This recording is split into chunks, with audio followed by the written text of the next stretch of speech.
Why we are sick here in South Africa? We are wearing plastic, most of us. That's why we are very sick. People, they don't know when coming to the fiber, the material. So the material that we are wearing, we are no longer wearing the 100% cotton. The cotton is there, and also the silk is there, but now we've been given the polyester. You see? Okay. Yeah, of which they damage our organs, our skin, we get sick. So if we plant hemp, we're going to do our blankets, we're going to do our clothes, that is free. With this hemp? With this hemp. We produce our clothes, we produce our bricks, we produce our houses, we produce our food, even our sneakers, our shoes with hemp. Can you imagine even the product that is in the sea? The ropes that the people that they use in the sea, it's made from hemp. Mm-hmm. Even some other boats, they are made from hemp. Mm-hmm. Even the Mercedes-Benz interior, it's made from hemp. Even Adidas, these big brands, they are made from hemp. Can you imagine the hemp? It has a lot of, it's a trillion, a multi-billion, more than $billion deal. So if people, they can be taught, the only thing we need to teach the people, workshop the people, show them the importance of the product, show them the value, show them that there's money in farming, you see. Okay. The hemp in South Africa is free. So people, they must know they need to get into business. Hence, I'm in business, I told you. Mm-hmm. We are not looking for the government too much. To the government, we need our tractors. The tractors, the resources. I can work, and also I can share my money with the government also. Because we're going to create more works, not jobs. Jobs is part of slavery. Works. When you talk about jobs, we are talking about the depression, slavery. We talk about works. We implement the works that will make people to stand on their own and also to serve the government. The government, they won't suffer, but the government now, they suffer a lot. It's like we are lazy in South Africa. We are not lazy, my brother. We are working in South Africa. It's just now we are not being taught at school agriculture. It's only good English. But at the end of the day, you cannot eat that English. We need agriculture. Eat hemp. I make pap with hemp. I make juice. Hey, there's a lot of stuff.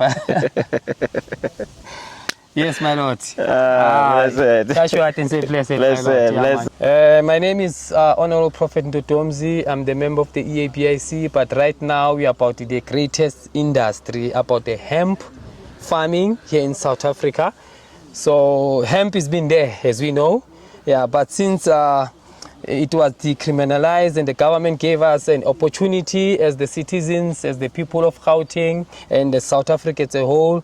So when we talk about the hemp, we talk about something that has been there, and most of us as the community, we've been using hemp, like the hemp twine for plumbing. But most of the people, they never know that it was part of the marijuana family, cannabis and hemp. Okay. So when you talk about the hemp, you talk about the ganja, the cannabis, that it doesn't get you psychoactive. Okay. Mostly what we do is for the industrial purposes. Okay. As you're talking from the stalk, coming to the leaves, mm-hmm. coming to the flower. So normally what it does it do to the industry?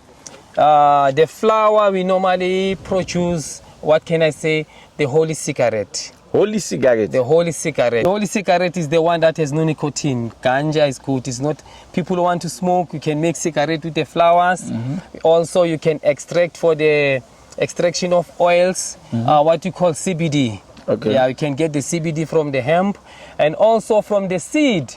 But this one, as you can see, the hemp is not controlled. It normally get cross-pollinations. Okay. So some of the seeds, that for the production, it will be for oil extractions and also for the production of milk. Okay. Yeah, people who are not in the dairy product, mm-hmm. the substitution, you get milk mm-hmm. from the seeds of the hemp, and also from the stalk, we get the fiber. Sorry, my brother, what kind of milk do you get from hemp? The very number one milk, protein milk, that can give you iron. It's similar to the soya milk, but the hemp one is the first great one. It goes with the coconut milk mm-hmm. as well as almond milk. So when coming to the hemp one, it's number one. People have allergy with the dairy product, as I've mentioned, mm-hmm. So this is the greatest journey people can change and substitute from their cow product. Okay, my brother, thank you so much. What really inspired you into starting a hemp farm? Okay, that's a very wonderful question. It started from 1986. You know, that time we never had grade, you know. We only have Sabi, you know, when I started my Sabi. Yeah, I used to go to St. John's, you know, at Baragwana in Soweto. Yes, Baragwana. Yeah, they used to go and took me to St. John's for the eye testing. I grew up having an eye problem. I think it was because of the food that we've given, so-called chabula soup. You know, those old food that the system they've been giving to us in the water. So we used to have something like eye problems, you know, chicken pox. So on my case, it was an eye problem. So I used to use the eye jeans until the other time it came to one point of my neighbor. He was rolling a joint, you know, a zol, a kite. We call it a joint, a zol that time. So the other day I was looking at him, staring at him while he was rolling. He just looked at me and say, "Do you want to smoke?" I say, "Yeah." I was a little son that time. So I just took some two joint. And most of the time I couldn't watch TV during that time. I was like, I love TV, but I will rest maybe past 6 because of the irritations that I get it from the screen. So, but that time I took some few spliff. I realized when I went to a TV room, I watched the TV almost until 10 o'clock. So they were surprised, even in my family. "No, what's happening? Your eyes." Even I never told them that time that is Zod because it was too risky for me.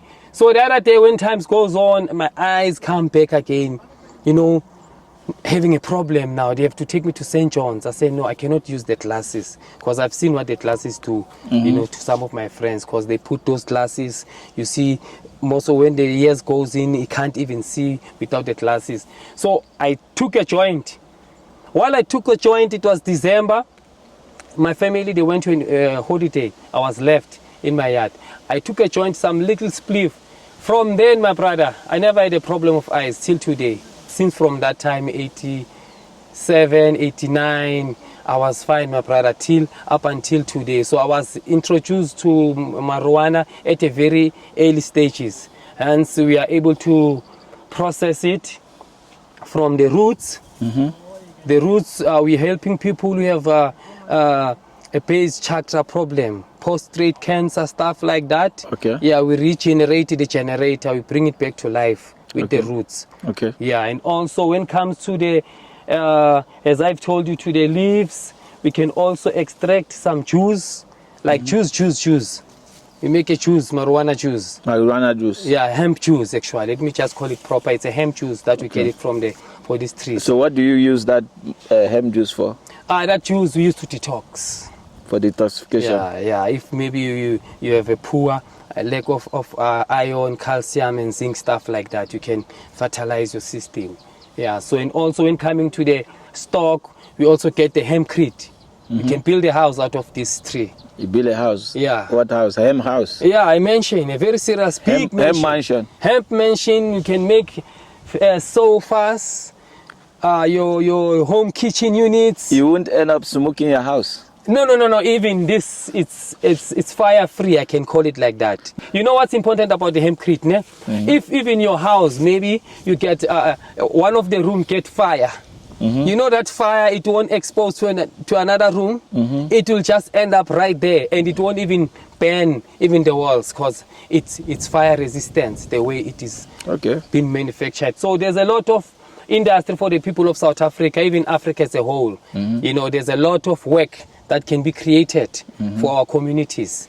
So people need to be taught about this, how to farm it, and also to farm hemp. It's also, you need to be 15 kilometers radius distance from close to another, otherwise it produces a lot of cross-pollination. So it is important to inform our communities that when we plant hemp, people need to be aware so that we don't get too much cross-pollination. Yeah, actually the secret here, just to give you a short brief, remember it's even this farm here, it's a trial, it's a testing. The Agriculture Research Council, they are testing to see if this soil is suitable for the hemp. As you can see, yeah, it's growing very well. Yes. Yeah, it's growing very well. So they wanted to see so that they can test it to the lab again and make sure that we can expand all these hectares that are here, so that they can be able to know that, because in hemp there's seeds that are there for industrial purpose, and there's seeds for oil extractions. Yes. Yeah, and the seeds from oil extractions, remember, they provide for flour. Remember, we get also flour here, bread. Yes. We get bread from the hemp.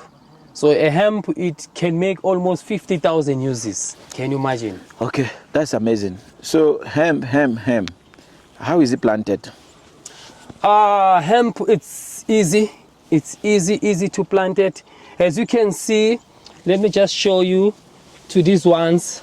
The seeds are too close to it. You know, maybe it's 5 inches to it. Why? The reason is to make sure that we get the stalk, so that we don't get anything like what I can say, something like the bud, because the spacer they get, the larger they produce the flowers. So now we don't need too much flowers. We are in the what you call seed productions and the stock, because the stock is for the brick and for the biofuel. So when you plant the hemp, they must be too close. Wait, do they also use the stock for biofuel? Yeah, you also get the biofuel, yeah. Really? Yeah, to the hemp. Wow, that's amazing. Even for feed. Yeah, we need for feed, for the cow feed. You also get it. For fiber, for clothes. Okay, and how long does it grow to maturity? It's only 4 months. 4 months? Yeah, it's and only after 4 months. how often do you harvest before the plant completely? The nature take place. Unless if you have an irrigation system, you can speed up your process. But because we use nature, the rain take place, it just grow. It grow naturally. You don't need to put more pesticides. You know, as well, some other farmers, they put too much chemicals. You know, they don't understand it, because you need to work out your pH of your soil. You know, check your soil, is it acidic or what? You know, balance everything. Your soil moisture, you have to understand how is your soil moisture content. And also, as I was saying, that to plant it, they need to be too close. Okay. Yeah, you cannot just like harvest it and leave the stalk. You have to just cut everything and take it to your dry room and take it to your separation room. After being dry, you separate it. So you are a farmer, but actually you are planting hemp, not planting maize, not planting other grains, just the hemp.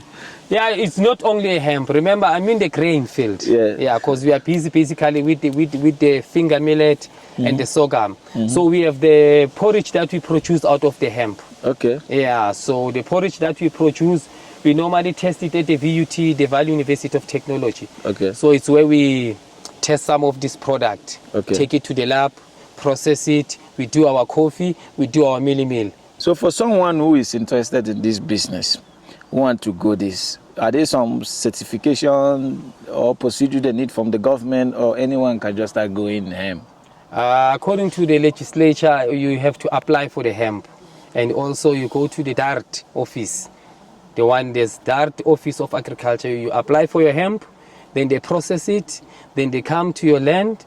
What they do normally they need your GPS location coordinates, and also they will need your paperwork, and also they will need your lease, your title deed, or your permission to occupy.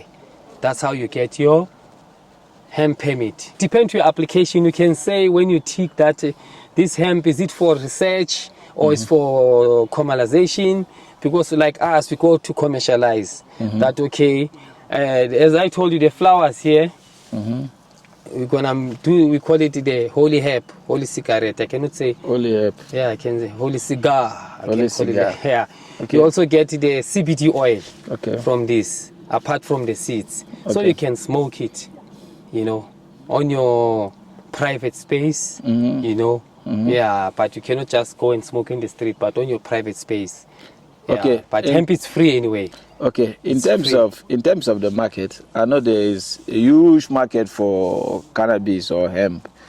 How do you market it? You know, in South Africa we have a challenge right now. Yeah, it's a serious challenge. A lot of people, they are applying for hemp, but now a lot of people they have permit. I can say even more than Rastas like us, the Bobo Shanti family. Most of the people who are not Rastas, they have hemp permit. But now the question now, all of them, they are stuck. Most of them. Why are they stuck? Because the government hasn't yet issued a platform that you plant, they buy it, you get so much money. It's only speculations. Everyone has to find his way out. So the government, they are trying to develop. So the only way we came up like us in the country, we have a formula that we came with that, okay, everyone gonna have they will plant their hemp. So since we are doing the RPAP, we call it the RPAP, the hemp pap. So we are doing the pap. It's something, it's a new innovation. So we are going to buy all their seeds. Okay. In the country. Like we're gonna start with ourselves. Yeah, we're gonna process our seeds, extract the oil, and also to those who don't have buyers, we're gonna buy their seeds and process the RPAP. After processing the pap, it will depend how many tons the farm is giving to us. The deal is that we get the seeds from you. If it's 10 tons, we weigh it according to the value of our productions, according to the standard policy of the hemp, because hemp you can get 1 kg through 110, So we're going to calculate from there, from the wholesale price, that we make the porridge. After making the RPAP, we take it to the black market, We sell it, that pap, we sell the porridge, we sell the flour. After selling the flour, we pay you back because we don't have money. Our investment is to get the seeds from you. We take it to our lab. We process them, we make the pap, we sell the porridge, we give you the stock also, you sell it, then we pay you back. Sorry, I want to ask something. This is hemp. Where is the part where people normally smoke? This is this part. You see this part? It has the flowers. The flowers. We call it the bud. This is what they smoke? Yeah, but they are not fully matured. And what about the leaves? The leaves also. These leaves. Can they smoke these leaves? No. Yeah, some they smoke the leaves. Yeah, but we promote the bud. But the leaves we can just for your medicinal purpose. As I said, like you can do your juice. Yeah, you can do the extractions also. Which one make people high? Is it the seeds or the leaves? The cannabis, the THC. Cannabis. The cannabis is the one that make you high. It doesn't grow big like this. Almost from 1 meter to 2 meter high. Are there also licenses to grow cannabis? Yeah, you apply for it. I've seen in SAPRA because I went to the SAPRA website. Yeah, you can see the list of the companies who have the THC cannabis license. Then for the hemp, you go to DART, the Department of Agriculture, Land and Reformed. It's when you get all the list. Okay. Yeah, actually this farm is 3 hectares trial. Yeah, it's a 3 hectares trial. I'm in the university. I'm assisting the postgraduate as a student for PhD, the masters. I'm assisting them to complete their studies on hemp and cannabis. Okay. Yeah, because I'm also assisting farmers also how to farm hemp and also how to dry it and also how to process it and also how to sell it on the black market also. There's many ways to go. There's many ways to kill a cat, my brother. For our viewers who are interested in buying hemp from you for medicinal usage, not for illegal consumption, how can they get in touch with you? Okay. For more information, they can get the numbers on the screen. Okay. But for a reliable source of my location, they can go to the Valley University of Technology at Sebokeng campus. Okay. Yeah, it's where they can get me daily there and see the whole processes because we have a lab there. It's where we do our coffee and the spice and the salt and the RPAP, so they can get us at the VUT at Sebokeng campus. Okay. Thank you so much for having us. We wish you the very best in your hemp business, in your sorghum, millet business, and every other agricultural endeavor. It's been a pleasure, my brother. Yeah, thank you so much. Blessed Thank you so much. man. Hope to meet again, Yeah. Thank you, my brother. Thank you so much. Dear viewers, you heard it all from the hemp master himself. There is so much medicinal and industrial usage of hemp. It even sanitizes the environment. Thank you for watching. If you are new to our channel, kindly subscribe, click the notification bell, like, comment, so you never miss an episode on agriculture that matters. Until then, peace.